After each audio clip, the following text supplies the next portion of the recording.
आणि शेअर करा। नमस्कार, नवसंकेत न्यूज चॅनलमध्ये आपले सहर्ष स्वागत। हद्दपारीच्या तिसऱ्या दिवशी दहशत माजवत पोलीस प्रशासनाला आव्हान देण्याचा प्रयत्न। शिरोली हद्दपारीसारखी कारवाई होऊन सुद्धा त्यातून गुंडगिरी कमी न होता वाढतच चालली आहे। वाढणाऱ्या गुंडगिरीला पोलिसी खाका दाखवण्याची गरज आहे।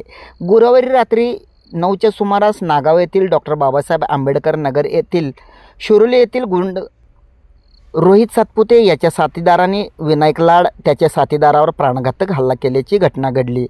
सविस्तर माहिती अशी की शिरोली येथील रोहित सातपुते व विनायक लाड यांच्या व्यावसायिक स्पर्धेतून व पूर्वीच्या वादातून हा हल्ला झाल्याचे समजते।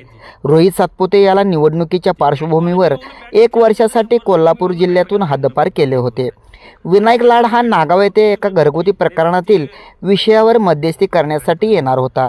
त्याच्यावर पाळत ठेवून असलेले रोहित सातपुतेचे साथीदार त्या ठिकाणी आले व विनायक व त्याच्या साथीदारावर तलवार, एडका, दारूच्या बाटल्या अशा प्राणघातक हत्यारांनी हल्ला चढविला। यावेळी जोरदार झटापट झाली तसेच जोरदार दगडफेकही झाली। या घटनेमुळे नागाव येथील आंबेडकर नगर येथे अचानक घडलेल्या प्रकाराने परिसरात खळबळ उडाली आहे। या ठिकाणचे महिला वर्ग व लहान मुले भीतीच्या छायेखाली आहेत। सदर दहशत माजवणाऱ्या युवकाला कडक कारवाई करावी अशी मागणी नागरिकांच्यातून होत आहे। या प्रकरणी 8 ते 9 जणांच्या विरुद्ध आपल्यावर व सहकार्यावर प्राणघातक हल्ला केल्याची फिर्याद विनायक लाड यांनी शिरोली MIDC पोलीस ठाण्यात दिली आहे। या घटनेचा पंचनामा केला असून CCTV फुटेज पोलिसांना प्राप्त झाले आहेत। अधिक तपास पोलीस निरीक्षक सुनील गायकवाड यांच्या मार्गदर्शनाखाली सुरू आहे। नवसंकेत न्यूजसाठी अमित खांडेकर।